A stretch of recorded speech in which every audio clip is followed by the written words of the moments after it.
New TV Telugu. ఇప్పుడు AP top 10 చూద్దాం. దివంగత వైఎస్ఆర్ గారి 77వ జయంతి సందర్భంగా ఇడుపులపాయలోని వైఎస్ఆర్ ఘాట్ వద్ద కుటుంబ సభ్యులతో కలిసి ప్రత్యేక ప్రార్థనల్లో పాల్గొని వైఎస్ జగన్ నివాళులర్పించారు. ఇడుపులపాయకి భారీగా పార్టీ నాయకులు, కార్యకర్తలు, అభిమానులు తరలివచ్చారు. కాకినాడ చిన్నారి జ్ఞానేశ్వరి మిస్సింగ్ కేసులో పోలీసులు కీలక ప్రకటన చేశారు.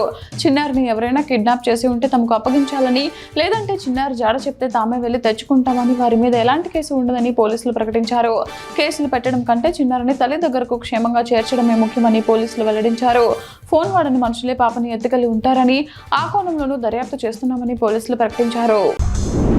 నేడు హిందూ దేవుళ్లను తిట్టిన వాళ్ళు రేపు జీసస్ అల్లాను తిట్టారని గ్యారంటీ ఏంటి? దేశంపై నమ్మకం లేదు, దేశభక్తి లేదని చెప్పిన వాళ్ళని జగన్మోహన్ రెడ్డి సమర్థించడం దుర్మార్గం, దారుణం. అలాంటి వాళ్ళని సమర్థించిన జగన్ రెడ్డి ఇప్పటికైనా దేశ ప్రజలకు క్షమాపణ చెప్పాలి.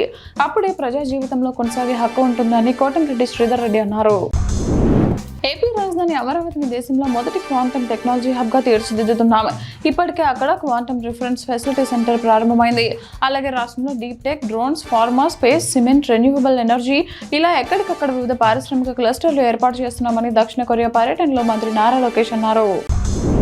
కుప్పంలో ఎట్టకేలకు టీడీపీ నేతల ఆగడాన్ని రెవెన్యూ అధికారులు అడ్డుకున్నారు. కుప్పం మున్సిపాలిటీ పరిధిలోని చెరువులు అక్రమంగా మట్టిని తవ్వి రియల్ ఎస్టేట్ వ్యాపారులకు తెలుగు తమ్ములు విక్రయిస్తున్నారు.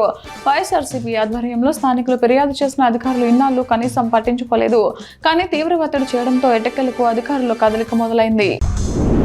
అసలు ఆంధ్రప్రదేశ్ రాష్ట్రంలో ఏం జరుగుతుంది? సాయికృష్ణ, క్రాంతికుమార్, మాల గంగమ్మ, తిరుపతమ్మ, కళావతి ఈ ఘటనలు మరొక ముందే ఎన్టీఆర్ జిల్లా పోలీస్ కమిషనరేట్ పరిధిలో మరో వ్యక్తి మిస్సింగ్. గత నెల 17న యేసుబాబు అనే వ్యక్తిని విచారణ పేరుతో పోలీసులు తీసుకువెళ్లారు. యేసుబాబు ఆచూకీ లేకపోవడంతో కుటుంబ సభ్యులు హైకోర్టులో హెబియస్ కార్పస్ పిటిషన్ వేశారు అని వైఎస్ఆర్సీపీ అధికార ప్రతినిధి వెంకట్ కార్మూరు అన్నారు. 16 కోట్లు ఇంజెక్షన్ చేయాలి అంటే మేము ఆలోచించాం. జగన్ దృష్టికి తీసుకువెళ్తే ప్రజలకు మనం మంచి చేయడానికి ఈ స్థానంలో ఉన్నాం. మంచి చేస్తే ఆ కుటుంబాలకి మనం గుర్తుంటామంటూ జగన్ చెప్పారు అని సజ్జల అన్నారు.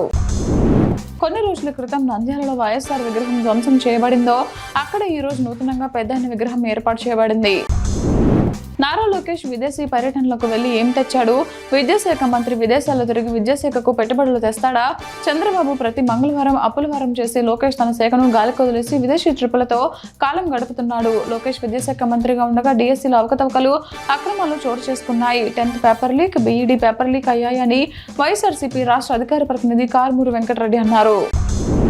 సత్యసాయి జిల్లా పెనుగొండ నియోజకవర్గం గోరంట్ల మండలం గోరంట్ల పట్టణంలో స్థానిక గుమ్మయ్యగారిపల్లి కూడలిలో ఉన్న వైఎస్ఆర్ విగ్రహానికి పూలమాలలు వేసి కేక్ కట్ చేసి జయంతి వేడుకలు ఘనంగా నిర్వహించిన గోరంట్ల మండల వైసీపీ నాయకులు.